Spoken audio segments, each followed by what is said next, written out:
Hello అండి, శ్రోతలకి నమస్కారం. నేను మీకు ఈరోజు చదివి వినిపించబోయే నవల శ్రీమతి ఎద్దనపూడి సులోచన రాణి గారు రచించిన అమర హృదయం అనే నవలండి. ఈ నవల చాలా ప్రసిద్ధమైనది. నేను చదివే విధానం కనుక మీకు నచ్చినట్లయితే లైక్ చేయండి, షేర్ చేయండి, సబ్స్క్రైబ్ చేయండి, కామెంట్ సెక్షన్లో తెలియపరచండి. ఇక కథలోకి వెళతామండి. హైదరాబాద్ నగర నడిబొడ్డు లాంటి ప్రధాన బజారు కూడలి అది.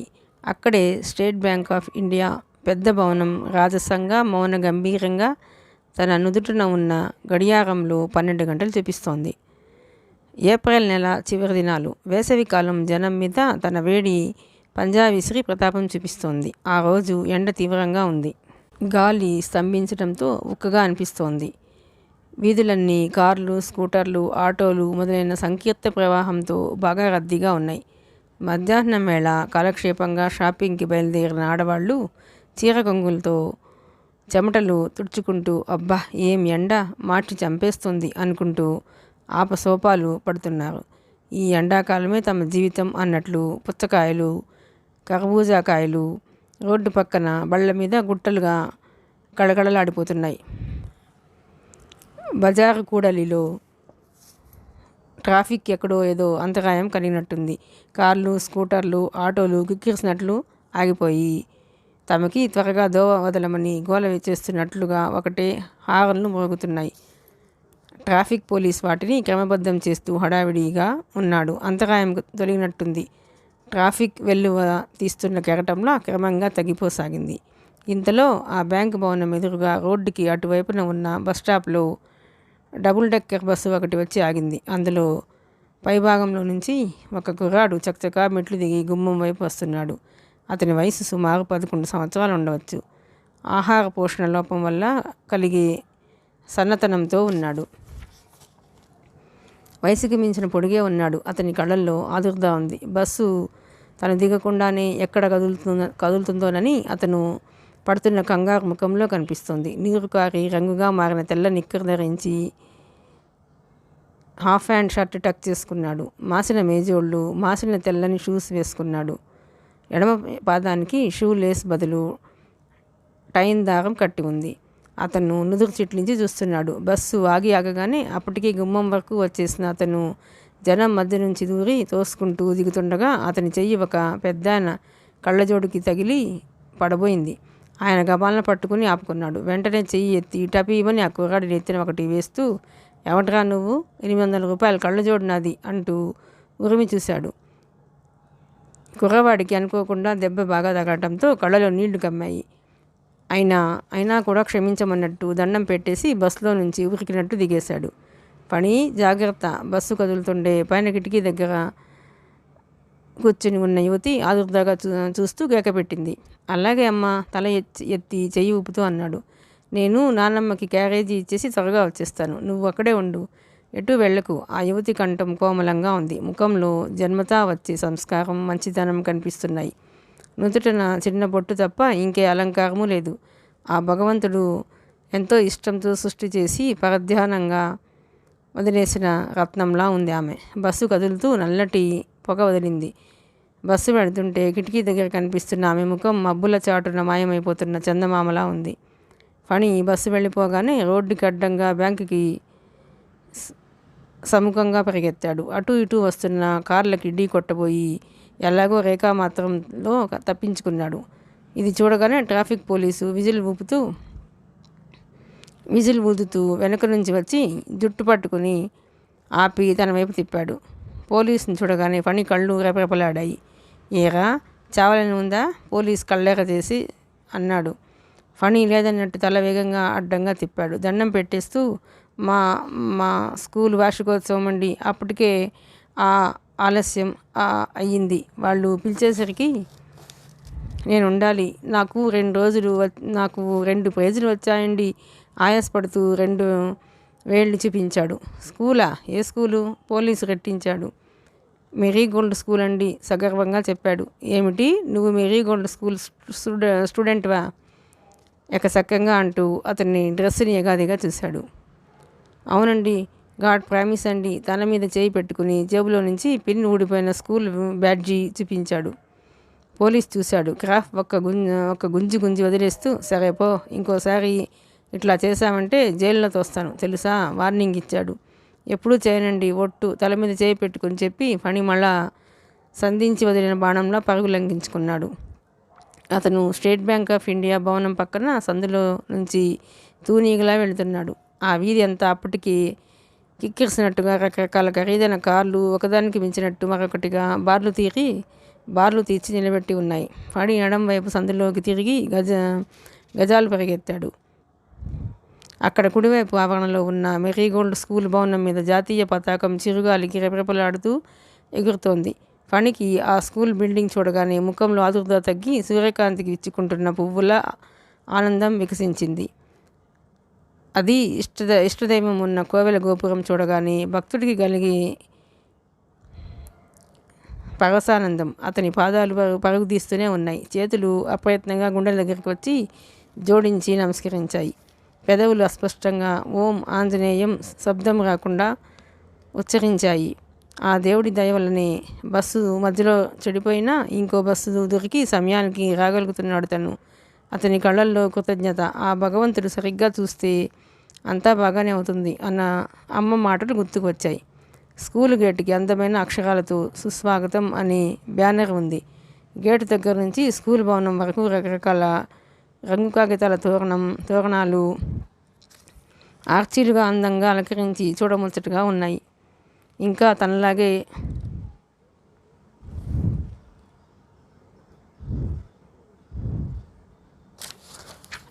తనలాగే అలలుగా కొంతమంది పిల్లలు తల్లిదండ్రులతో వస్తున్నారు. ఫణి ముఖంలోకి మళ్ళీ ఆదుర్దా వచ్చింది. ప్రోగ్రాం స్టార్ట్ అయ్యి చాలాసేపు అయినట్టుంది. ఆడిటోరియం తలుపులు మూసేసి ఉన్నాయి. వాలంటీర్ అని బ్యాడ్జీ ధరించిన పిల్లలు బయట ఉన్నారు. ఫణి ఆర్చీల మధ్య నుండి వేగంగా పరిగెత్తికి వస్తున్నాడు.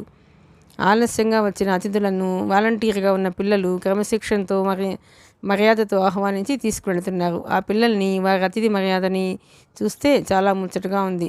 నీడపట్టున నిశ్చింతగా ఆరోగ్యంగా ప్రశాంతంగా పెరిగినట్టున్న వాళ్ళు జాగ్రత్తగా ప్రేమతో పెంచిన పూల సముదాయంలా నవనవలాడుతూ కళకళలాడుతున్నారు. స్కూల్ బిల్డింగ్ చాలా పెద్ద ఆవరణలో ఉంది. అక్కడ ఇంకా వేర్వేరు భవనాలు ఉన్నాయి. కుడివైపున మెరీగోల్డ్ ఆడిటోరియం అని బోర్డు ఉన్న భవనం ఉంది. ఫణి అక్కడికి వచ్చాడు. లోపలికి వెళ్ళబోతుంటే సీనియర్ క్లాస్ వాలంటీర్ ఒక్క తోపుతో దూరంగా నెట్టాడు. లోపల జాగా లేదు అన్నాడు ఇంగ్లీష్లో. అతని చూపుల్లో ఫణి వేషధారణ పట్ల చిరాకు అసహ్యత కనిపిస్తున్నాయి.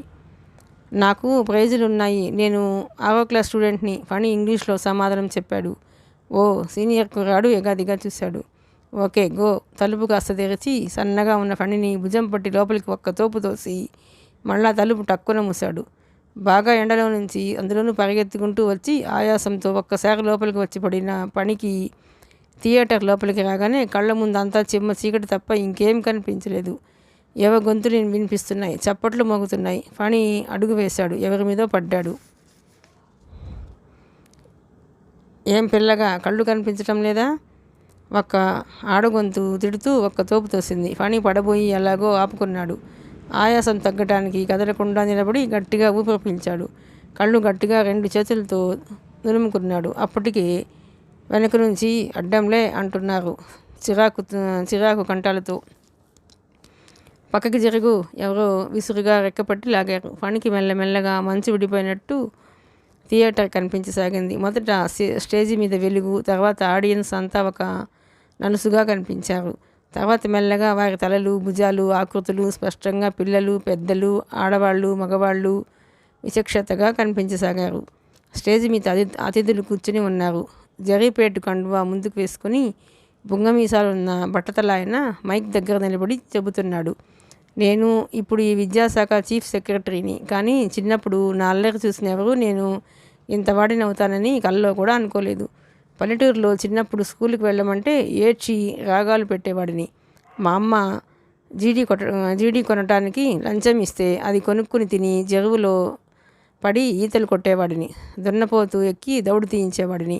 మార్కులు 0 రావటంతో మా నాన్న పేను బెత్తంతో నా వీపు చీరేసేవాడు, ఎండలో నిలబెట్టేవాడు. అబ్బో, ఇప్పుడు ఆ తన్నులు తలుచుకుంటే హాలంతా నవ్వుల కేకటంగా మారిపోయింది. ఆయన గంభీర స్వరంతో చెప్పసాగాడు. అలాంటి నేను ఒక్క మాస్టర్ వల్ల ఏడాదిలో పూర్తిగా మారిపోయాను. ఆయన వల్ల నా జాతకం, నా జీవన గమ్యమే మారిపోయింది. ఆ మహానుభావుడు మా సుదర్శనం మాస్టారు. ఇప్పటికీ ఆయనని నేను దైవ స్వరూపంగా భావిస్తాను. ఆయన ఆకతాయిగా తిరిగే నాకు చదువు విలువ గురించి లాలనగా ప్రేమగా చెప్పాడు. ఆయన మాటలు నా భవిష్యత్తుకి బంగారు బాట వేశాయి అంటూ చేతులెత్తి నమ్రతగా నమస్కరించాడు. కాబట్టి ఉపాధ్యాయుడు ఎంతోమంది విద్యార్థుల మనసుల్లో జ్ఞానజ్యోతి వెలిగించగలడు. ఈ మెరీగోల్డ్ స్కూలు చరిత్రలో అలాంటి ఉపాధ్యాయులు చాలామంది ఉన్నారు. ఈరోజు మీ స్కూలు వార్షిక శుభ మహోత్సవానికి అధ్యక్షత వహించే అవకాశం కల్పించినందుకు ఈ స్కూల్ కమిటీ వారికి నా కృతజ్ఞతలు. ఇప్పుడు ముఖ్య అతిథిగా వచ్చిన మేయర్ గోపాలరావు గారు విద్యార్థులకి వారి చేతుల మీదుగా బహుమతి ప్రదానం చేస్తారు అని ప్రకటించారు. పిల్లలంతా ఈ ప్రకటన వినగానే ఈ కార్యక్రమం కోసమే వేచి చూస్తున్నట్లుగా చప్పట్లు మొదలుపెట్టారు. బహుమతి ప్రదానం కార్యక్రమం మొదలైంది. మొదటి తరగతి విద్యార్థుల నుంచి చదువుల్లో, ఆటల్లో ప్రథమ తృతీయ స్థానాలు సంపాదించిన వారిని స్టేజీ మీదకి పిలిచి బహుమతులు ఇస్తున్నారు. చీఫ్ సెక్రటరీ వాసుదేవరావు గారు పేర్లు ప్రకటిస్తుంటే మేయర్ గోపాలరావు గారి దగ్గర నుంచి వారి అర్హతలను బట్టి బహుమతులు అందుకుంటున్నారు. విద్యార్థులు సభలో ప్రశంసాపూర్వకంగా కరతాళ ధ్వనులు మోగుతున్నాయి. చదువులో ఆరవ తరగతిలో తరగతి మొత్తం మీద ఎక్కువ మార్కులు పొందిన విద్యార్థిగా చిరంజీవి రాజా అని ప్రకటించారు. ఈ పేరు వినగానే పిల్లలే కాకుండా ముందు వరుసలో కూర్చుని ఉన్న ప్రత్యేక అతిథులుగా వచ్చిన పెద్దలు కూడా చప్పట్లు కొట్టారు. చిరంజీవి రాజా మార్కుల్లో తరగతి మొత్తానికి ఫస్ట్, ఇంగ్లీష్లో ఫస్ట్, లెక్కల్లో ఫస్ట్, డిసిప్లిన్లో ఫస్ట్. గోపాలరావు గారు చప్పట్లతో లయబద్ధంగా అంటుంటే ముందు వరుసలో వారు కూడా చేతులు కలిపారు. చప్పట్లు వర్షంలా కురుస్తుండగా రాజా స్టేజ్ మీదకి వచ్చాడు. ముద్దులు మూటగట్టే ముఖం, తెల్లటి నిక్కరు, టక్ చేసిన హాఫ్ హ్యాండ్స్ షర్ట్, మెడలో ఊదా రంగు టై, షర్టుకి కొత్త దానిలా మెరుస్తున్న స్కూల్ బ్యాడ్జీ, పక్కపాపిడితో నీట్గా వత్తైన క్రాఫ్, అటు చంద్రుడి మనోహర కాంతిని, ఇటుగా గులాబీల నాజుకుతనాన్ని కలబోసి తెచ్చుకున్న ముఖం. భగవంతుడు ఈ లోకంలో మనుషులకి చాలా అరుదుగా ప్రసాదించే అందమైన కనుముక్కు తీరు, స్టేజ్ మీదకి పక్కనే ఉన్న మెట్లు ఎక్కి రావటంలోకి పెద్ద మనిషి తరహాతనం, తన ప్రతిభకి గుర్తింపుగా చప్పట్లు అంతగా మారుమోగుతుంటే ముఖంలో రాజకుమారుడు నజరానాలు స్వీకరిస్తున్నటువంటి తొట్టుపాటు లేని ప్రసన్నతాపూరితమైన చిరునవ్వు. మేయర్ గారు రాజుతో కరచాలనం చేసి బహుమతులు అందించారు. రాజాని ఆయన ముచ్చటగా చూస్తూ, రాజా, ఇన్ని బహుమతులు వచ్చాయి కదా నీకు, ఈ సమయంలో నీకేమనిపిస్తుందో మా అందరికీ చెప్పు అన్నారు. 2 బహుమతులు వచ్చిన ప్రతి విద్యార్థి తన ప్రతిభకి కారణం ఏమిటో చెప్పాలి. మేయర్ గారు అడగటంతో రాజా ఒక్క నిమిషం ఆలోచనగా చూశాడు. స్కూల్ హెడ్ మాస్టర్ వినాయకరావు గారు మైక్ని రాజా దగ్గరికి అందేలా తెచ్చారు. రాజా కళ్ళు ఆనందంగా ఆడిటోరియంలో ముందు వరుసలో ముఖ్య అతిథులుగా ఉన్న వారిలో కుడివైపు నుంచి 4వ వ్యక్తి మీదకి మళ్ళినాయి. అతడు కాలు మీద కాలు వేసుకుని కూర్చొని చిరునవ్వుతో ఇటే చూస్తున్నాడు. అతనిలో రాజా పోలికలు సుస్పష్టంగా గోచరిస్తున్నాయి. ఆ వ్యక్తిని చూస్తే రాజా పెద్ద అయితే అచ్చు ఇలాగే ఉంటాడు అనిపిస్తుంది. ఇటు రాజాని చూస్తే ఆ వ్యక్తి తన చిన్నప్పుడు అచ్చు ఇలాగే ఉండేవాడు కాబోలు అని తప్పక అభిప్రాయం కలుగుతుంది. ఒకే వ్యక్తి అటు బాల్యానికి ఇటు యవ్వనానికి ప్రతీకగా ఎలా ఉండగలడో దర్పణంలా సాదృశ్యంలా కనిపిస్తున్న కమనీయ దృశ్యంగా వారిద్దరూ ఉన్నారు. రాజా నవ్వు ముఖంతో, daddy, thanks to my daddy అన్నాడు. చప్పట్ల వర్షం మారుమోగింది. మేయర్ గారు ముందు వరుసలో ఆసీనుడై ఉన్న ఆ వ్యక్తిని చూస్తూ, కృష్ణ చైతన్య గారు, మీరు స్టేజీ మీదకి రావాలి అని పిలిచారు. కృష్ణ చైతన్య కుర్చీలో నుంచి లేచాడు. అతను పొడగరి, దృఢమైన ఆరోగ్యం, స్వరద్రూపితనం దేవుడు అతనికి ఇచ్చిన వరాలు. అతని నడకలో సుశిక్షణ గల వ్యాయామంతో శరీరం అతని చెప్పు చేతలలో ఉన్న చురుకుతనం ఉంది. అతను స్టేజీ మీదకి రావడానికి చకచకా మెట్లెక్కి వస్తుంటే అక్కడ ఆడిటోరియంలో ఎడం వైపు తమకి ప్రత్యేకంగా కేటాయించిన 4-5 వరుసల్లో కూర్చుని ఉన్న టీచర్ల బృందం మిన్నుముట్టేటట్లు చప్పట్లు కొట్టింది. అది అతని పట్ల వారికి గల ఇష్టం, గౌరవం తెలియజేస్తున్నట్లుగా ఉంది. ఈ మధ్యనే అతను బోర్డు వారితో వాదించి వారి వేతనాలు పెంచడానికి, వైద్యం లాంటి కొన్ని రాయితీలు లాభించడానికి కృషి చేసి వారికి అవి అందేలా చేశాడు. కృష్ణ చైతన్య స్టేజి మీదకి రాగానే మేయర్ గారు కరచాలనం చేస్తూ మనస్ఫూర్తిగా అభినందిస్తూ, congratulations Krishna Chaitanya, like father like son, most handsome and intelligent అన్నారు. థ్యాంక్ యూ అన్నాడు కృష్ణ చైతన్య. కృష్ణ చైతన్య గారు, ఈ క్షణంలో మీకు ఎలా అనిపిస్తుందో మా అందరికీ చెప్పండి అన్నారు మైక్ అందిస్తూ. కృష్ణ చైతన్య మైక్ తీసుకున్నాడు. అతని కళ్ళల్లో సంభ్రమ ఆనందాలు. రాజా వైపు చూశాడు. ఆ చూపులోనే రాజా అతనికి ఎంత ప్రాణమో చూసిన వారికి అర్థమవుతోంది. రాజా వైపు చేయి చాచి కరచాలనం చేశాడు. థ్యాంక్ యూ మై సన్ అన్నాడు. ఆ మాటలు పలకటంలో అనిర్వచనీయమైన అపురూపత్వం. అతని గొంతు మంత్రస్థాయిలో సింహం చాలా కులాసాగా ఇష్టమైన సంగీతం వింటూ ప్రసన్నంగా ఉన్నప్పుడు పలికే ధ్వనిలా గంభీరంగా ఉంది. అతను రాజా చెయ్యి వదిలి సభికుల వైపు తిరిగాడు. లైట్ ఫోకస్ పూర్తిగా అతని ముఖం మీదకి మళ్ళింది. తీరుగా ఉన్న నుదురు భగవంతుడే పొందిగ్గా అమర్చాడు అన్నట్లు నీట్గా ఉన్న క్రాఫ్, దృఢమైన నాసిక, ఎదుటివారి మనస్తత్వం ఇట్టే గ్రహించగల కళ్ళు, సున్నితమైన మనసుని తెలియజేసే పెదవులు. అతను ఈ జీవితంలో విజయాన్ని ఎలా పొందాలో తెలిసిన సమర్థులైన వ్యక్తుల కోవకి చెందిన ప్రత్యేక వ్యక్తిగా ఉన్నాడు. అతని ముఖంలో ప్రశాంతత, ఆ తేటతనం ఈ రోజుల్లో ఎవరి ముఖాల్లో కనిపించిన అరుదైన విషయంగా గమనిస్తాం మనం. అతను సభలో వారిని ఉద్దేశిస్తూ చెప్పాడు. ఈరోజు ఇక్కడ మా రాజాతో పాటు చదువుల్లో, ఆటపాటల్లో, క్రమశిక్షణలో, నాటకాల్లో విజేతలు అయిన పిల్లలు అందరికీ, వారి ప్రతిభకి కారణమైన తల్లిదండ్రులకి, ఆ ప్రతిభకి సానబెట్టిన టీచర్లకి నా అభినందనలు. ఈ మెరీగోల్డ్ స్కూల్కి 149 సంవత్సరాల చరిత్ర ఉంది. ఈ స్కూలు గౌరవ ప్రతిష్టలు ఇలాగే కలకాలం నిలవాలన్నది నా ఆశయం. ఈ రోజుల్లో తల్లిదండ్రులు ఎన్ని వసతులు కల్పించినా పిల్లల్లో కూడా చదువుకోవాలనే ఏకాగ్రత ఉంటేనే ఫలితం వస్తుంది. మనిషి వ్యక్తిత్వ వికాసానికి ఈ విద్యార్థి దశ ఒక విధంగా పునాది లాంటిది. సరైన ఉపాధ్యాయులు ఉంటే అటు తల్లిదండ్రులు కల్పించే వసతులతో విద్యార్థిలో ప్రతిభ రాణింపుకు వస్తుంది. అటు ఇంట్లో తల్లిదండ్రులు, ఇటు స్కూల్లో ఉపాధ్యాయులు విద్యార్థి జీవన వికాస ప్రవాహానికి చేరి ఒక ఒడ్డుగా మారాలి. ఈ స్కూల్లో చదివే విద్యార్థులు ఎంతోమంది విద్యావేత్తలుగా, ఇంజనీర్లుగా, డాక్టర్లుగా, వ్యాపార దురంధరులుగా మారారు. ఇది ఉపాధ్యాయుల కర్తవ్య నిష్టకి ప్రశంసా నిదర్శనం. వచ్చే సంవత్సరం ఈ స్కూల్కి 150వ సంవత్సరం వేడుక ఘనంగా జరగబోతోంది. దానికి ఎక్కడెక్కడో ఉన్న ఎక్స్ స్టూడెంట్స్ అందరూ వస్తున్నారు. నాకు ఈరోజు చాలా ఆనందకరమైన రోజు. నేను చదివిన ఈ స్కూల్లోనే మా రాజా చదివి నాలాగే ఇదే వేదిక మీద బహుమతులు అందుకోవటం నాకు ఇది మరపురాని అనర్వచనీయమైన జ్ఞాపకం. ఈ సందర్భంలో మీ అందరికీ ఒక ముఖ్యమైన నా విజ్ఞప్తి. ఈ స్కూల్కి ఆట స్థలం, ఆడిటోరియం, లైబ్రరీ అన్ని వసతులు ఉన్నాయి. ఈ చిరంజీవుల మనోవికాసానికి ఇవి ఎంతో సహాయపడుతున్నాయి అనటంలో సందేహం లేదు. వీటన్నిటితో పాటు వీరి కోసం ఒక యోగా సెంటర్ రామకృష్ణ మఠం వారి సహాయంతో మేము ప్రారంభించాలని మా బోర్డు కమిటీ మొన్ననే నిర్ణయం తీసుకుంది అని తెలియజేయడానికి ఆనందిస్తున్నాను. ఈ రోజుల్లో మనం నిమిషం రంపపు మనల్లాంటి భయోద్వేగపూరిత కాలంలో మనం బ్రతుకుతున్నాం. ఈ ఆందోళన, అశాంతి నిండిన ప్రపంచంలో మనిషి మనుగడ సాగించాలంటే దీనికి యోగాతో మనసు సుస్థిరం చేసుకునే సుశిక్షణ చాలా అవసరం. పిల్లలకి ఈ లేత మనసుల నుంచే యోగా పట్ల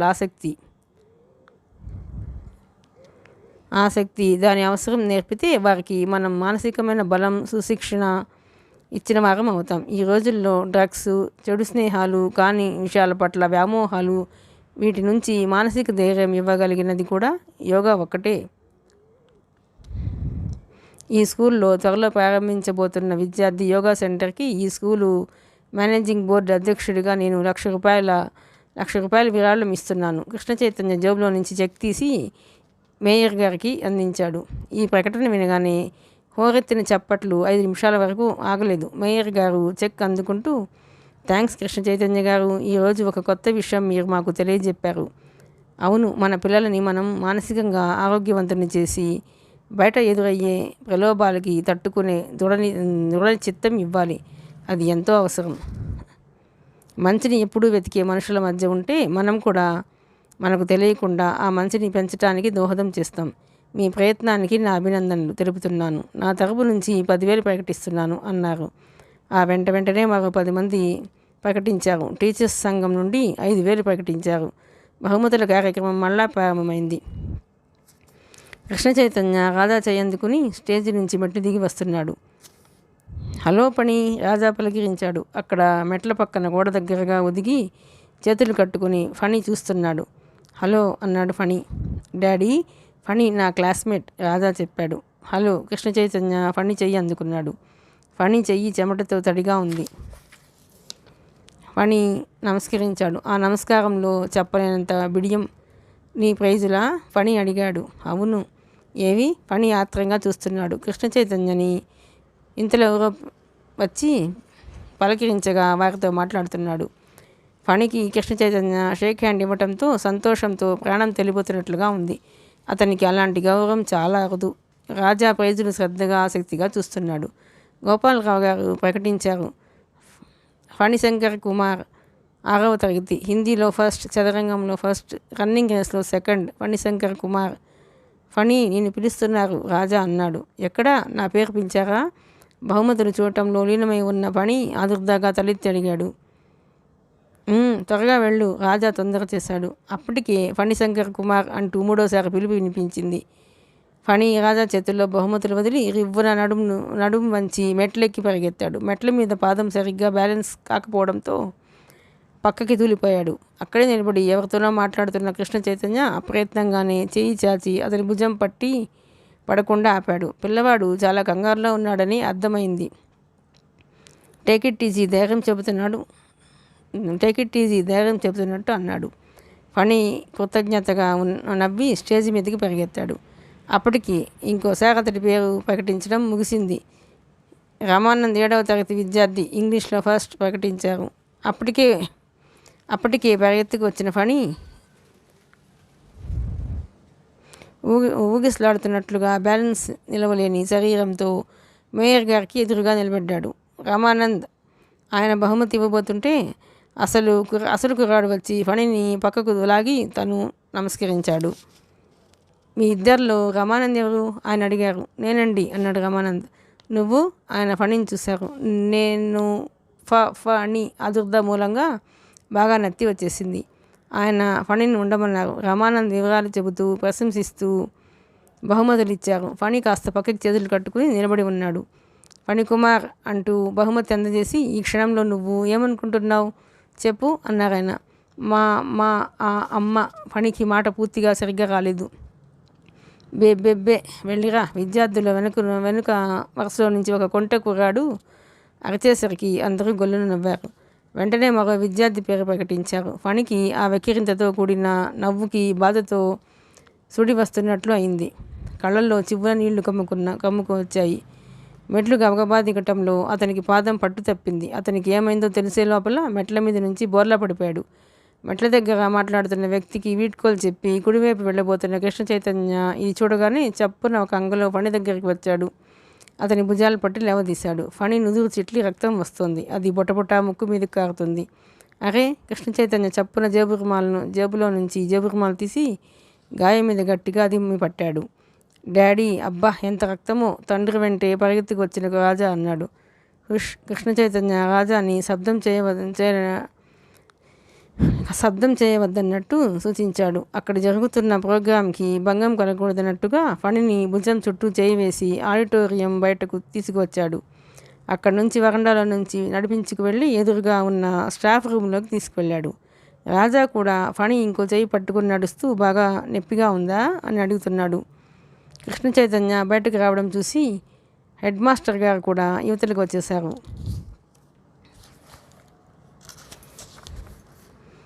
ఫస్ట్ ఎయిడ్ బాగుందా? కృష్ణ చైతన్య అడిగాడు.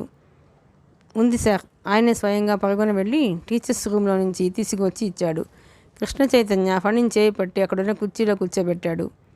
హెడ్ మాస్టర్ అందించిన బాక్స్లో నుంచి దూది తీసి గాయం తుడిచి మళ్ళా దూది పెట్టి ప్లాస్టర్ కట్ చేసి వేశాడు. ప్లాస్టర్ వేయడానికి ఫణి జుట్టుని చేత్తో పైకి తోయటంతో అతని తల పొట్టకి ఒక క్షణం ఆనించుకున్నాడు. భయపడాల్సిందేమీ లేదు, మరి కుట్లు వేయించాల్సినంత పెద్ద గాయం కాదు, తగ్గిపోతుందిలే అంటూ ధైర్యం చెప్పాడు. తగ్గిపోతుందిలే రాజా కూడా అన్నాడు. రాజా, నువ్వు మీ ఫ్రెండ్ దగ్గర ఉంటావా? నేను ఇప్పుడే వస్తాను అన్నాడు కృష్ణ చైతన్య. ఓ అన్నాడు రాజా. కృష్ణ చైతన్య కొడుకు బుగ్గ పట్టుకుని ప్రేమగా చిదిపి దట్స్ గుడ్ బాయ్ అని వెళ్ళిపోయాడు. హెడ్ మాస్టర్ గారు కూడా అతని వెంటే వెళ్ళారు. రాజా తన ప్రైజులు ఫణివి అక్కడ టేబుల్ మీద పరిచాడు. మన ఇద్దరికీ బాగా వచ్చాయి కదూ అన్నాడు సంతోషంగా చూస్తూ. ఫణి తల ఊపాడు. అతని చేతుల్లో కృష్ణ చైతన్య నుదుట మీద రక్తానికి అద్ది పట్టిన జేబు రుమాలు ఉంది. అది రక్తం మరకలతో ఎర్రగా డిజైన్లా ఉంది. అయితేనే ఫణికి అది ఎంతో అందంగా ఉంది. దాని నుంచి మధురమైన సువాసన వస్తుంది. ఫణి దాన్ని ముక్కు దగ్గర పెట్టుకుని గట్టిగా గాలి పీల్చాడు. అబ్బా, ఎంత బాగుందో అనిపించింది. కృష్ణ చైతన్య చేతి స్పర్శతో ఫణి స్టేజి మీద నత్తి వల్ల పొందిన అవమాన బాధ మటుమాయమైపోయింది. బాధతో దిగి వస్తున్న తను కళ్ళకి నీళ్లు రావటంతో మెట్లు సరిగా కనిపించక పడిపోవటం, కృష్ణ చైతన్య వచ్చి లేవదీయటం, జేబురుమాలు నొక్కిపెట్టి ధైర్యం చెప్పటం, భుజం చుట్టూ చేయి వేసి ఇక్కడికి తీసుకురావటం, ముఖ్యంగా గాయానికి ప్లాస్టర్ వేసినప్పుడు తన తలని అతని దగ్గరగా ఆనించుకోవటం ఫణికి ఏమిటో చెప్పలేనంత ఆనందంగా ఉంది. మనసంతా నిషాగా మత్తుతో తూలుతున్నట్టుగా ఉంది. ఫణికి ఈ ప్రపంచం ఏమిటో హఠాత్తుగా చాలా అందంగా గొప్పగా ఉంది. మనసులో సంతోషం మురుకులు వేస్తోంది. రాజా ప్రైజ్ వచ్చిన సర్టిఫికేట్స్ చూస్తూ మధ్య మధ్యలో వచ్చి నొప్పి పెడుతోందా అని అడిగాడు. ఫణి లేదు అన్నట్టు తల తిప్పాడు. రాజా, మా డాడీ జేబు రుమాలు ఇచ్చెయ్యి అని ఎక్కడ అడుగుతాడో అని భయపడినట్టుగా గబాలన దాన్ని షర్ట్ జేబులోకి తోసేశాడు. రాజా వచ్చి ఫణి పక్కన కూర్చున్నాడు. డాడీ చెప్పాడు తగ్గిపోతుందిలే అన్నాడు. మరేమో ఒకసారి నేను మా ఇంట్లో ఉయ్యాల మీద నుంచి దూకినప్పుడు పడిపోయాను. నాకు గడ్డం మీద ఇలాగే దెబ్బ తగిలి రక్తం వచ్చింది. అప్పుడేమో మా డాడీ నన్ను ఎత్తుకుని డాక్టర్కి ఫోన్ చేశారు. డాక్టర్ అంకుల్ వచ్చి మందేస్తుంటే నేను డాడీని పట్టుకుని కళ్ళు గట్టిగా మూసేసుకున్నాను అంటూ కళ్ళు ఎట్లా మూసుకున్నాడు చూపించాడు. నీకు భయం వేయలేదా ఫణి అడిగాడు. డాడీ ఉన్నారుగా, డాడీ ఉంటే అస్సలు భయం వేయదు. రాజా, నువ్వు వెళ్ళి ప్రోగ్రాం చూస్తావా ఫణి అడిగాడు. డాడీ ఇక్కడే ఉండమన్నారుగా. అయినా పాపం నువ్వు అక్కడివే ఎలా కూర్చుంటావు? అసలు మీ అమ్మ ఎందుకు రాలేదు? హాస్పిటల్కి వెళ్ళింది. మా నాన్నమ్మ ఉంది. హాస్పిటల్కా? బాబోయ్! రాజా నుదురు చెట్లించి భుజాలెగరేశాడు. అమ్మో, నాకు భయం. డాడీతో నేను ఒకసారి వెళ్ళాను. మా సుందరం అంకుల్ ఉన్నారే, ఆయన కూతుర్ని అక్కడ పడుకోబెట్టారు. ముక్కులో ఏదో పెట్టారు, చేతికి సూది గుచ్చారు. ఇలా గాలి పీలుస్తోంది తను. రాజా రొప్పుతున్నట్టు పెద్దగా శ్వాస గబగబా వదిలి చూపించాడు. బాబోయ్, భయం. అప్పుడేం చేశావు ఫణి అడిగాడు. మా డాడీ ఉన్నాడుగా, గట్టిగా చెయ్యి పట్టుకుని ఒళ్ళోకి కూర్చున్నాను. అప్పుడు భయం పోయింది. డాడీ ఎప్పుడు భయపడకూడదని చెబుతారు. ఏదైనా భయం వేస్తే అది మనల్ని ఏం చేస్తుంది అనుకోవాలట. అన్నం తినేటప్పుడు డాడీ నాకు బోలెడు సంగతులు చెబుతారు. నువ్వు మీ డాడీ కలిసి అన్నం తింటారా? ఓ, ఎప్పుడు అంతే. మా మమ్మీ కూడా తింటుంది. డాడీ నాకు బోలెడు కథలు చెబుతారు. నేను డాడీ పడుకుంటాం. మేము పాటలు వింటాం. డాడీకి నాకు పాటలు ఎంత ఇష్టమో. డాడీ మా హాల్లో ఉయ్యాల్లో కూర్చొని ఫోన్లో మాట్లాడుతుంటే నేను ఒళ్ళో తల పెట్టుకుని పడుకుంటాను. రాజా అది ఒక లోకంగా చెప్పేస్తుంటే ఫణి రెప్పవేయటం మర్చిపోయినట్టుగా వింటున్నాడు. మీ ఇంట్లో ఉయ్యాల ఉందా ఫణి అడిగాడు. ఓ, ఉంది. నీకు మీ మమ్మీ ఇష్టమా డాడీ ఇష్టమా ఫణి అడిగాడు. డాడీయే చాలా ఇష్టం. మమ్మీ కూడా ఇష్టమే. నీకు ఎదురు ప్రశ్న వేశాడు. నాకు డాడీ లేడుగా, మా మమ్మీయే ఇష్టం. మా మమ్మీ నాకు చాలా ఇష్టం ఫణి రాజా చెప్పినట్టే చెప్పాడు. డాడీ లేడా నీకు? ఫణిని జాలిగా చూశాడు. ఎందుకు లేడు? చచ్చిపోయాడు. ఓ అన్నాడు రాజా. పాపం, నిన్ను మరి క్రాఫ్ట్ చేయించుకోవడానికి ఎవరు తీసుకువెళ్తారు? ఎవరు తీసుకువెళ్ళటం ఎందుకు? మా ఇంటికే మంగలి వస్తాడు. మంగలి అంటే క్రాఫ్ట్ చేసే ఆయన. రాజాకి అర్థం కాలేదు. ఓ అన్నాడు అర్థమైనట్టుగా చూస్తూ. రాజా గడ్డం కింద చేయి పెట్టుకొని చూస్తూ, ఫణి చచ్చిపోవటం అంటే నీకు తెలుసా అన్నాడు. ఏమిటి? కుతూహలంగా చూశాడు. చచ్చిపోవటం అంటే కనిపించకుండా ఎక్కడికో వెళ్ళిపోతారు. మీ డాడీ లాగానా? అవును. నువ్వు ఆయన చచ్చిపోవటం చూసావా? నేను పుట్టగానే మా డాడీ చచ్చిపోయాట. మా మమ్మీ చెప్పింది. మా వీధిలో ఒక ఆయన చచ్చిపోతే అందరూ ఆయనని వాసాల మీద పడుకోబెట్టి తాళ్లతో కట్టేసి ఎక్కడికో తీసుకుపోయి వదిలేసి వచ్చారు. ఆయన అలా వదలమని అడిగాడుట. మళ్ళీ తిరిగి రాడుట, స్వర్గంలో ఉంటాడుట, మనం కనిపించినా గుర్తుపట్టడుట, మారువేషంలో మళ్ళా మన మధ్యకు వస్తాడుట. నీకు ఇన్ని ఎలా తెలుసు? ఆశ్చర్యంగా ఆనందంగా అడిగాడు రాజా. మా నాన్నమ్మ చెబుతుంది. నేను కూడా వస్తాను, నాకు కూడా చెబుతుందా? ఇంతలో ప్రోగ్రాం ముగిసినట్టుగా ఆడిటోరియం తలుపులు తెరిచేశారు. జనం బిలబిల్లాడుతూ బయటకు వచ్చేశారు. డాడీ వచ్చేశారు. రాజా తన సర్టిఫికేట్స్ తీసుకొని పరిగెత్తేశాడు. ఫణి చూస్తున్నాడు. కృష్ణ చైతన్య మేయర్ గారి వెంట కారు వరకు సాగనంపటానికి వెళుతున్నాడు. రాజా వెళ్ళి అతని చేయి పట్టుకున్నాడు. ఆయన మాట్లాడుతూనే రాజా తల మీద చేయి వేయటమో, బుగ్గగెలటమో, షేక్ హ్యాండ్ ఇవ్వటమో చేస్తున్నారు.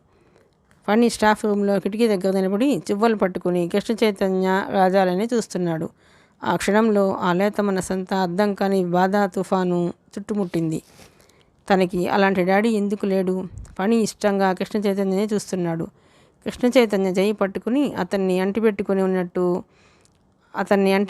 ఉన్నట్టున్న రాజాని చూస్తుంటే ఆనందం కలుగుతోంది. ఈర్ష్యగా కూడా అనిపించసాగింది. కార్లు వరుసగా వెళ్ళిపోతున్నాయి. కృష్ణ చైతన్య, రాజా వారి కారు వైపు పెడుతున్నారు. రాజాతో సీను, రవి ఫ్రెండ్స్ ఉన్నారు. ఫణి కిటికీ గిరిలు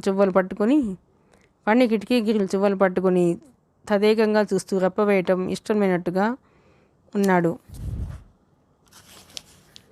కృష్ణ చైతన్య కారు లాక్ తీశాడు. లోపల కూర్చున్నాడు. రాజా కూడా కూర్చున్నాడు. వెనక సీట్లో శ్రీను, రవి ఎక్కారు. కార్ స్టార్ట్ అయింది. వెనక్కి వెళ్ళి కాస్త పక్కకి తిరిగి వంపు తిరిగి గేటు వైపుకి తిరిగింది.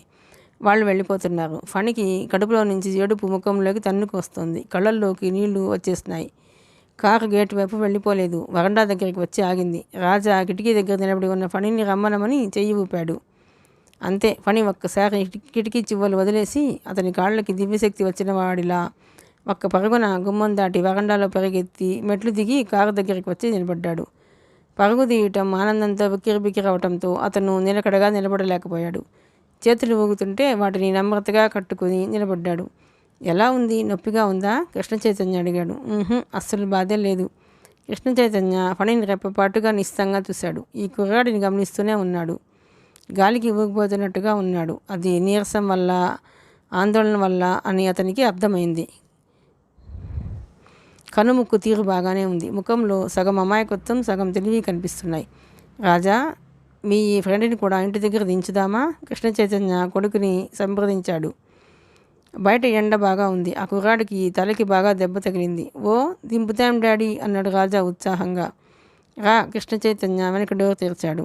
ఉత్సాహంగా లోపలికి ఎక్కబోయిన ఫణి అంతలో ఒంటి మీదకి హఠాత్తుగా తెలివి వచ్చిన వాడిలో ఆగిపోయాడు. రాజా, మా అమ్మ వస్తానంది, వచ్చే వరకు ఇక్కడే ఉండమంది అన్నాడు. మీ అమ్మ ఇంకా రాలేదుగా అన్నాడు రాజా. వస్తుంది, గేటు వైపు ఆత్రంగా చూస్తూ అన్నాడు. సరే, మనం వెళదామా రాజా? కృష్ణ చైతన్య అడిగాడు. వెళదాం డాడీ, రాజా చెప్పాడు. కారు స్టార్ట్ అయింది. ఫణి సీనుని రవిని దించి మళ్ళీ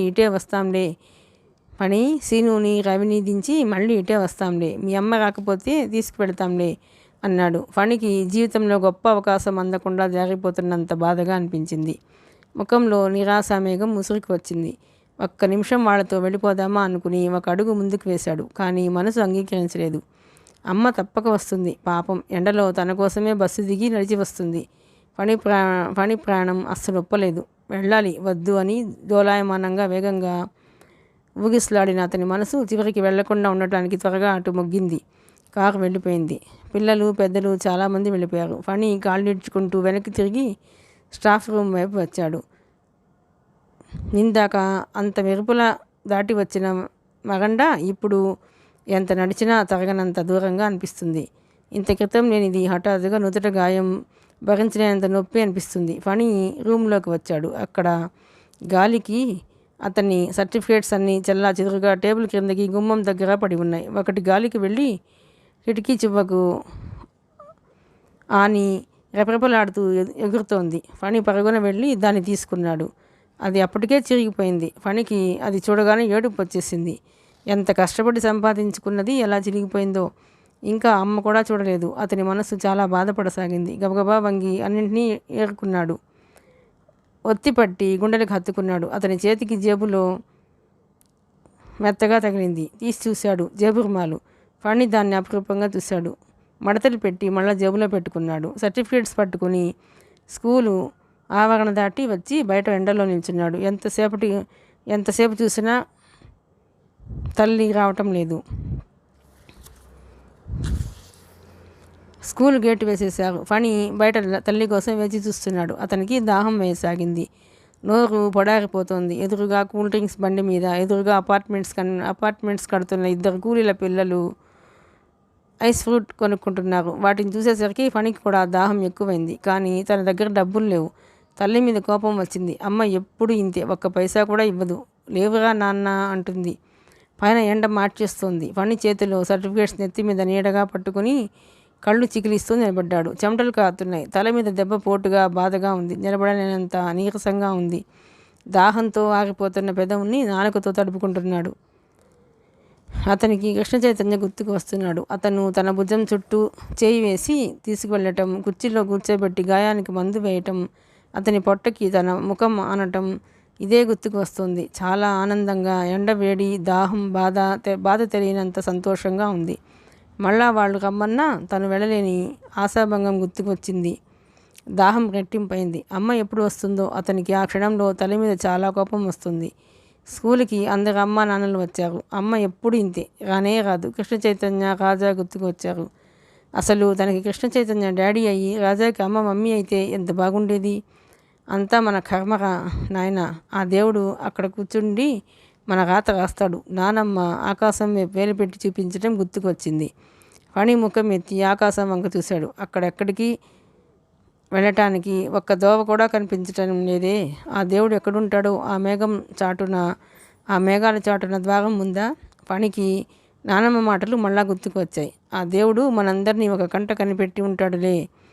నువ్వు నా పెట్టెలో నుంచి ఏదైనా తీసి దొంగతనం చేస్తే నాకు తెలియకపోయినా ఆయనకు తెలుస్తుంది అంటుంది. ఆ మాట విన్నప్పటి నుంచి ఫణికి భయం, దొంగతనం మాటే అతనికి చిన్నప్పటి నుంచి గుర్తుకొచ్చేది కాదు. ఈ నానమ్మ ఒక్కతే చెవిటిగోల. అరిస్తే కానీ మాట వినిపించదు. ఒక్క మాట 4 సార్లు పెద్దగా చెప్పాలి. తనకేమో అలా అరిస్తే దగ్గు వచ్చేస్తుంది. ఊపిరాడదు. ఫణి కాలికి ఏదో తగిలింది. చూశాడు. కంకరకాయ చేతిలోకి తీసుకున్నాడు. మళ్ళా ఆకాశంలోకి సూటిగా చూశాడు. అతని మనసు ఆశాభంగంతో కుతకుతలాడిపోతోంది. ఒరే దేవుడు, ఎక్కడున్నావుగా నువ్వు? నాకు నాన్న ఎందుకు లేడు? కృష్ణ చైతన్య గారిని డాడీకి నాకు ఎందుకు ఇవ్వలేదు? కృష్ణ చైతన్య గారిని డాడీగా నాకు ఎందుకు ఇవ్వలేదు? మా ఇంట్లో అన్నం వండటానికి బియ్యం ఇవ్వలేదెందుకు? మాకు కారు ఎందుకు ఇవ్వలేదుగా నువ్వు?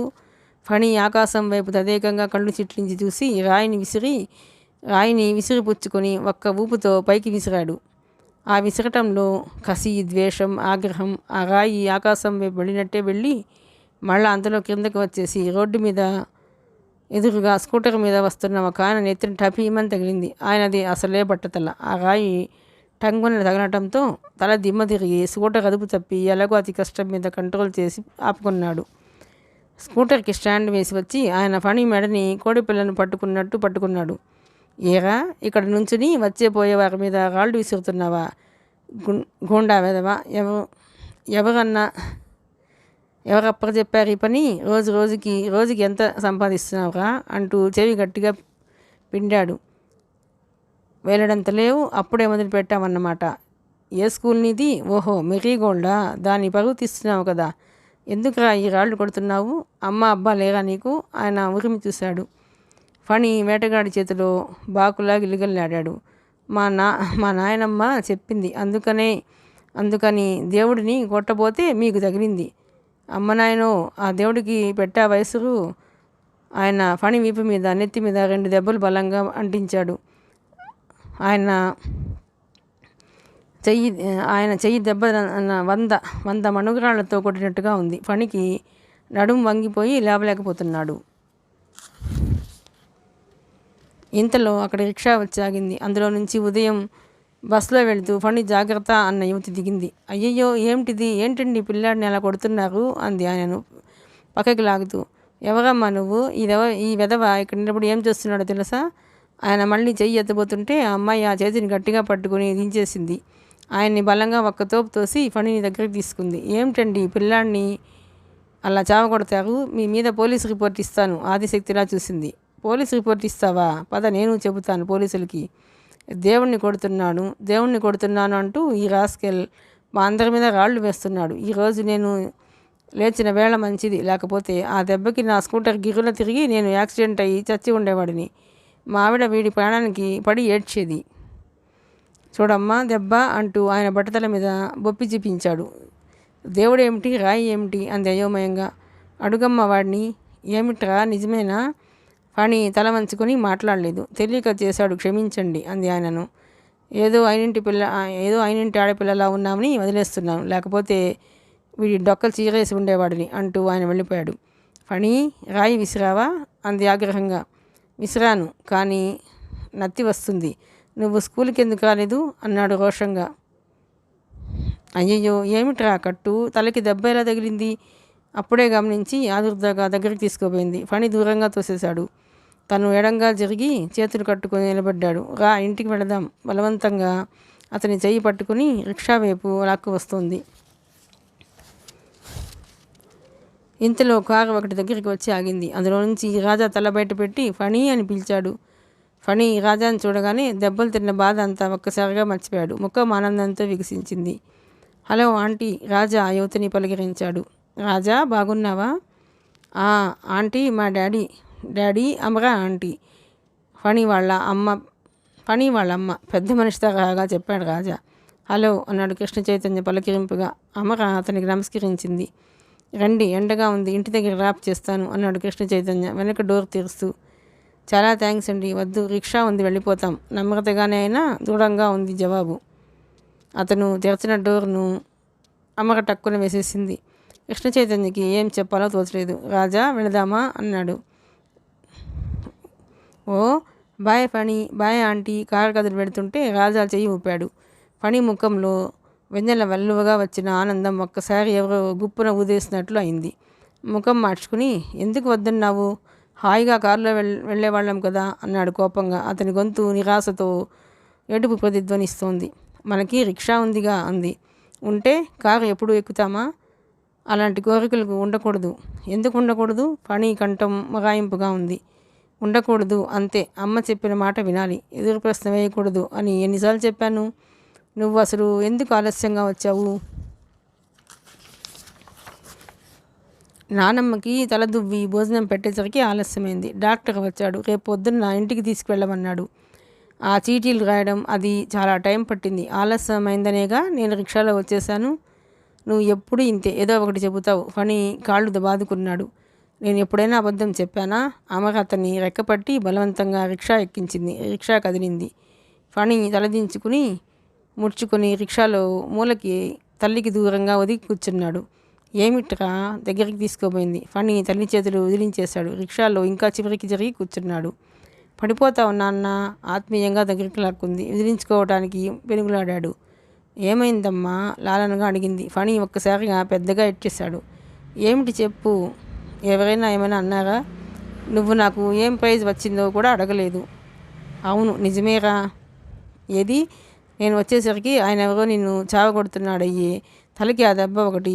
ఏం ప్రైజ్ వచ్చింది? చేతిలో ఆ కాగితాలు ఏమిటి? ఏం అడగక్కర్లేదు రోషంగా అన్నాడు. నా బంగారు తండ్రిగా, నేనేం కాదు. నేను నీకు అమ్మని కాదా? ఏం కాదు. ఏది? ఇలా చూసి చెప్పరా? గడ్డం పట్టి బలవంతంగా ఎత్తపోయింది.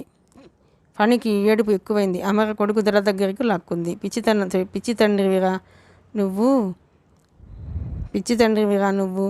నువ్వు అందరి పిల్లల్లా కాదని ఎన్నిసార్లు చెప్పాను నాన్న అంది తల నిమురుతూ. ఈ దెబ్బ ఎలా తగిలింది ముందు చెప్పు.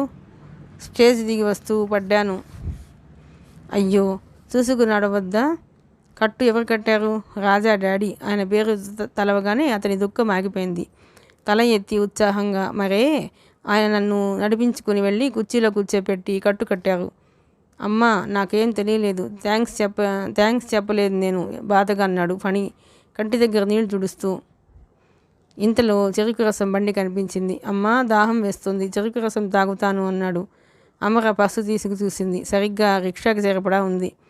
ఇంటికి వెళ్ళిపోతున్నాగా. వెళ్ళగానే కూజాలో చల్లని నీళ్ళు ఇస్తాను, నీకు బయటవి పడవమ్మా, ఆయాసం దగ్గు వస్తుంది. మా తండ్రి కదూ ఎంతో లాలనగా చెప్పింది. సరే తల ఊపుతూ ఫణి అంగీకరించాడు. అమర పెదవులు బిగపట్టి దుఃఖం ఆపుకుంది. పిల్లాడికి ప్రైజులు వచ్చాయి. బయట ఎండలో ఉన్నాడు. దాహం వేస్తుందంటే వెంటనే ఏ కూల్ డ్రింకో ఇప్పించే స్తోమత లేదు తనకి. అమర తన స్థితికి అసహించుకోలేదు. కొడుకు నడం చుట్టూ చేయి వేసి దగ్గరికి తీసుకుంది. నువ్వు చక్కగా చదువుకొని పెద్ద ఈ ఉద్యోగం చేసే వరకు మనకి ఈ బాధలు తప్పవు అనుకుంది.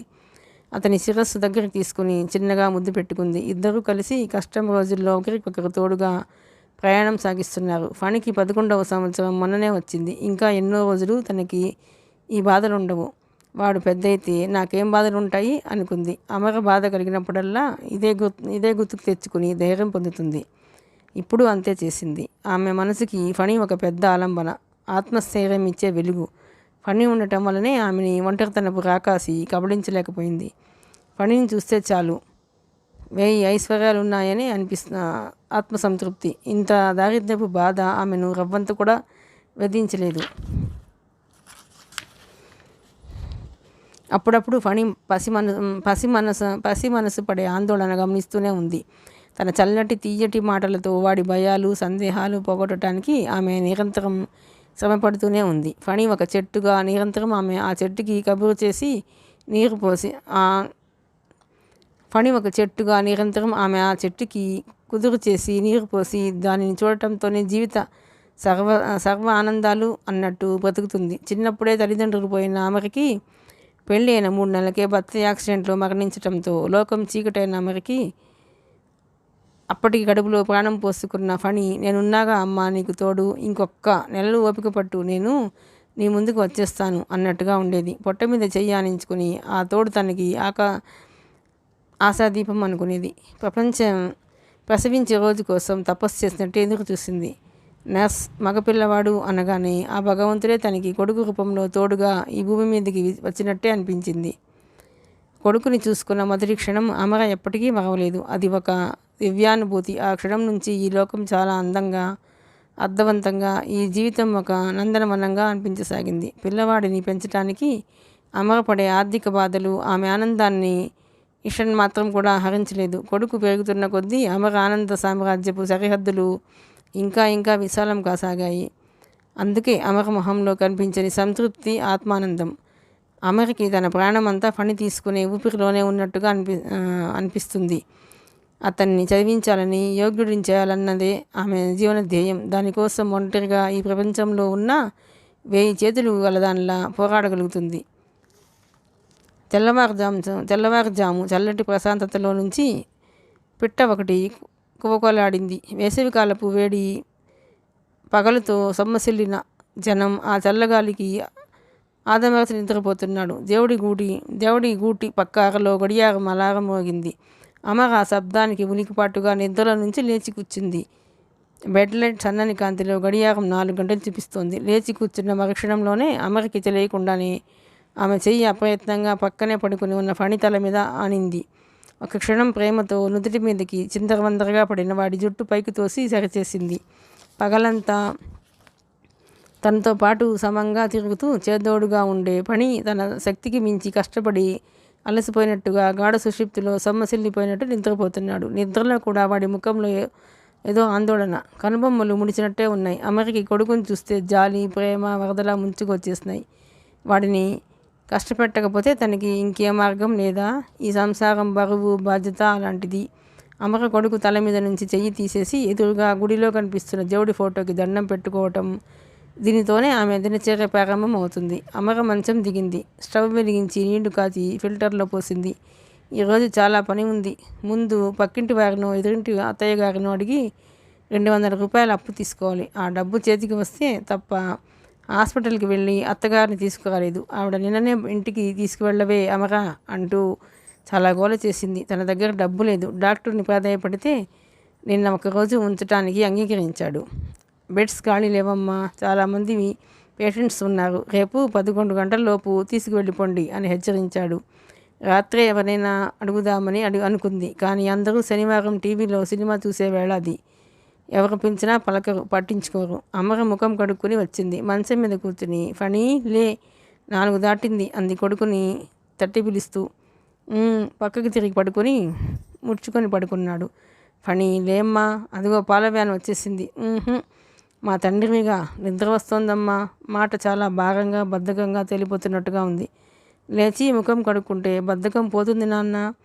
ఫణి అమర మాటలు వినిపించినంత గాఢ సుషిప్తులోకి జారిపోయాడు. మళ్ళీ అతను శ్వాస తీసి విడుస్తున్న ధ్వని వినిపిస్తోంది. అమర చెయ్యి పట్టి కుదిపింది. బలవంతంగా భుజాలు పట్టి లేవదీసి కూర్చోబెట్టింది. ఫణి కళ్ళు తెరపిన పడటం లేదు. ముందుకు వాలి బోర్లా పడుకున్నాడు. అమర చెయ్యి తడి చేసుకుని వచ్చి ఫణి కళ్ళు తుడిచింది. పాల వ్యాన్ వచ్చేసిందిరా, వెళ్ళు, ఆలస్యమైపోతుంది. నిన్నే, లేమ్మా. కొడుకు చంకల కింద చేతులు వేసి బలవంతంగా లేవదీసి కూర్చోబెట్టింది.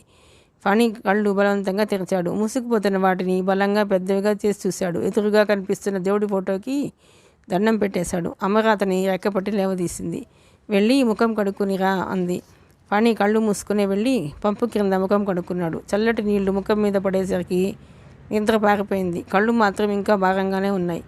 అమర కాఫీ కప్పు తెచ్చి కొడుక్కిచ్చింది. తను కప్పు తాగుతున్న వెళ్ళి గుడిలో నుంచి పాల కూపన్ల కట్టు తెచ్చి ఫణి జేబులో పెట్టింది. వేడి కాఫీ తాగేసరికి ఫణికి నిద్రమత్తు పూర్తిగా వదిలినట్లే అయింది. తల్లి ఇవ్వగా భుజానికి పెద్ద బ్యాగ్ తగిలించుకున్నాడు. తలకి క్యాప్ పెట్టుకున్నాడు. చెప్పులు వేసుకున్నాడు. మధ్యలో కళ్ళు మూసి మళ్ళా తెరుస్తున్నాడు. జాగ్రత్త, హెచ్చరించింది. ఫణి బయటకు వచ్చాడు. ఎదురుగా మిల్క్ బూత్లో పాల క్యాన్లు దించేసి వ్యాన్ శబ్దం చేస్తూ వెళ్ళిపోయింది. మిల్క్ బూత్ దగ్గరికి వచ్చి పాల ప్యాకెట్లు తీసుకుని భుజానికి తగిలించుకున్న సంచుల్లో వేసుకున్నాడు. ప్రతి గుమ్మం ఎక్కుతూ కాలింగ్ బెల్ నొక్కుతూ పాల్ అని పిలుస్తూ పాల ప్యాకెట్లు పంచసాగాడు. ఆ వీధిలో ప్రతి ఇల్లు అతనికి తెలుసు. పాల ప్యాకెట్లు పంచడంలో నెలకి 150 రూపాయలు వస్తాయి. అది సరిగ్గా ఇంటి అద్దెకి సరిపోతుంది. కొన్ని ఇళ్లల్లో కుక్కలు లోపలికి రానియవు. గేటు దగ్గర అరుస్తూ నిలేసి యుద్ధం చేస్తాయి. యజమానులు నిద్రలేవరు. గేటు శబ్దం చేసి విసుగు పుట్టేస్తుంది.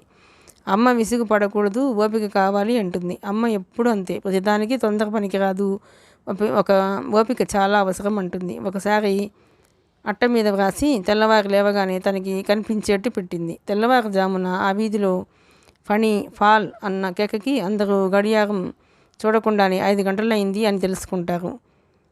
వాన వస్తున్న, చలి గడగడలాడిస్తున్న ఫణి ఒక్క రోజున కూడా పాలు ఇవ్వటం మానడు. ఫణి ఒక ఇంట్లో ప్యాకెట్లు ఇచ్చి గేటు మూసి రోడ్డు మీద నడుస్తుంటే అతని వెనక బెల్లు మోగుతూ సైకిల్ ఒకటి పక్కన వచ్చి ఆగింది. ఫణి పక్కకి తప్పుకుంటుంటే సైకిల్ కూడా ఆగింది. భుజం మీద చెయ్యి పడింది. ఏరా ఫణి, పలకరింపు వినిపించింది. ఫణి చూస్తే ఎదురుగా బోసు సైకిల్పై ఒక పాదం ఆపి బ్యాలెన్స్ చేస్తూ కనిపించాడు. అతని సైకిల్ క్యారియర్కి పేపర్ల కట్ట ఉంది. ఏరా, అయిపోయిందా పాల ప్యాకెట్లు పంచటం అడిగాడు. నీ పేపర్లు పంచటం కాలేదా? ఎదురు ప్రశ్న వేశాడు ఫణి. లేదురా, ఈరోజు ఆలస్యంగా బయలుదేరాను. బోసు సైకిల్ దిగి ఫణి భుజం చుట్టూ చేయి వేశాడు. ఇద్దరు నడవసాగారు. ఎందుకని ఆలస్యమైంది అడిగాడు ఫణి. మా అమ్మని మా నాన్న తాగి వచ్చి కొట్టాడు. రాత్రంతా మా ఇంట్లో ఎవరికీ నిద్ర లేదు. అలాగా, ఉండు, పాల ప్యాకెట్ ఇస్తాను. ఫణి ఎదురింటి వరండాలోకి వెళ్ళి కాలింగ్ బెల్ నొక్కి సార్ అని గొంతు లేపి పెద్దగా కేక పెట్టాడు. 2 నిమిషాల తర్వాత ఒక పెద్ద తలుపు కాస్త మాత్రమే తెరిచి తొంగి చూసి ఫణి, నువ్వేగా అని బార్లా తెరిచి ప్యాకెట్ తీసుకున్నాడు. బోసు వేచి చూస్తున్నాడు. ఫణి తిరిగి వచ్చాడు. బోసు ఫణి ఇద్దరు నడవసాగారు. ఆయనకెందుకురా అంత భయం అన్నాడు బోసు. దొంగలు ఈ మధ్య బాగా వస్తున్నారుగా, అందుకని జవాబు చెప్పాడు ఫణి. బోసు పేపర్ వేయడానికి వెళ్ళాడు. ఫణి ఆగాడు. మళ్ళా ఇద్దరు ఒకరి భుజం మీద ఒకరు చేయి వేసి నడవసాగారు. ఫణి, ఒక చిన్న సాయం చేస్తావా? బోసు అడిగాడు. చెప్పు అన్నాడు ఫణి. నేను మా అమ్మని తీసుకుని మా అమ్మమ్మ దగ్గరికి వెళ్తున్నాను. వచ్చేసరికి 15 రోజులు అవుతుందో ఇంకా ఎలా అవుతుందో. నేను వచ్చే వరకు ఈ పేపర్లు నువ్వు పంచుతావా? నేను ఒకరోజు మానేసినా సేట్ నన్ను ఉద్యోగంలో పీకి పారేస్తాడు. అది పోతే మళ్ళీ దొరకడం చాలా కష్టం. దీని మూలంగానేగా మా నాన్న డబ్బులు ఇవ్వకపోయినా నాకు డబ్బులు దొరుకుతాయి. ప్లీజ్ సాయం చేయరా. ఎప్పుడైనా జ్వరం వస్తే నేను నీ పాల ప్యాకెట్ పంచుతానుగా. ఇద్దరు వచ్చి అక్కడ ఒక మురికి కాలు వెళ్ళే బ్రిడ్జి మీద కూర్చున్నారు. బోసు ఒకటే ఆశ పెడుతున్నాడు. చూడు, జీతం వస్తుందిగా, అది నువ్వే తీసుకుందువు కానీ నాకేం వద్దు. నేను రాగానే నా ఉద్యోగం నాకు ఉంటుంది. ఫణి, సాయం చేయరా నాకు ప్లీజ్. ఫణిని ఒకటే బలవంతం పెట్టేశాడు. ఫణి కాదని కానలేకపోయాడు. బోస్ ఊరికే సాయం అడగటం లేదు, జీతం తనకే వదిలేస్తున్నాడు. మళ్ళా జ్వరం వస్తే పాల ప్యాకెట్లు తనే పంచుతానని అంటున్నాడు. సరేలే అంగీకరించాడు. ఫణి భుజం చుట్టూ చేయి వేసి దగ్గరికి లాగి మెడ చుట్టూ చెయ్యి బిగించాడు. ఎంత మంచివాడివిరా, కూని రాగం తీశాడు. ఊరుకోరా, ఫణి కసిరాడు. ఎప్పటి నుంచి పేపర్లు ఇవ్వాలి? రేపటి నుంచి 25వ తారీఖు వరకు ఇస్తా, తర్వాత ఇవ్వను. ఎందుకని? 26వ తేదీన మేము స్కూల్ తరపున అజంతా ఎల్లో చూడటానికి ఎక్స్కర్షన్ వెళుతున్నాం. మళ్ళీ 1వ తారీఖున వస్తాం. సరేలే, నేను వచ్చేస్తానులే, అప్పటికి వెళ్తాను, టాటా అన్నాడు బోసు సైకిల్ ఎక్కి వెళ్ళిపోయాడు. ఫణి ఖాళీ సంచులు భుజానికి తగిలించుకుని ఇంటి ముఖం పట్టాడు. తెల్లవారైపోతోంది. ఉదయానికి ప్రకృతి రంగవెల్లి దిద్దుతోంది. చాలామంది వాకింగ్కి వచ్చి నడుస్తున్నారు. కొంతమంది జాగింగ్ చేస్తున్నారు. తూర్పున అగుణరేఖలు బాగా కనిపిస్తున్నాయి. చెట్ల మీద పిట్టలు గోల చేస్తున్నాయి. ఫణి తలెత్తి వాటిని చూశాడు. అవి ఏం మాట్లాడుకుంటున్నాయి? అంత గోలగా ఉన్నాయి ఏమిటి? పక్షి భాషని డబ్బులిస్తే ఒక కోయవాడు నేర్పుతాడని బోసు చెప్పాడు. 100 రూపాయలు. అమ్మో, ఎక్కడి నుంచి వస్తాయి? ఫణి పక్క నుంచి రివ్వున కారు దూసుకుపోయింది. ఫణి భయంతో రోడ్డు పక్కకి పరిగెత్తాడు. తెల్లటి ఆ కారు చూడగానే కృష్ణ చైతన్య, రాజా గుర్తుకు వచ్చారు. రాజా ఏం చేస్తున్నాడు? మా డాడీ దగ్గరే పడుకుంటాను అన్న మాటలు గుర్తుకొచ్చాయి. చాలా ఈర్ష్యగా అనిపించింది. కృష్ణ చైతన్యని గుర్తు చేసుకున్నాడు. ఆయన తన భుజం చుట్టూ చేయి వేయడం గుర్తుకు వచ్చింది. ఫణికి ఈ లోకం మళ్ళా చాలా ఆనందంగా అనిపించసాగింది. తనకి తానే గొప్ప అదృష్టవంతుడిగా అనిపించాడు. మిగతా కథ 2వ భాగం నుండి.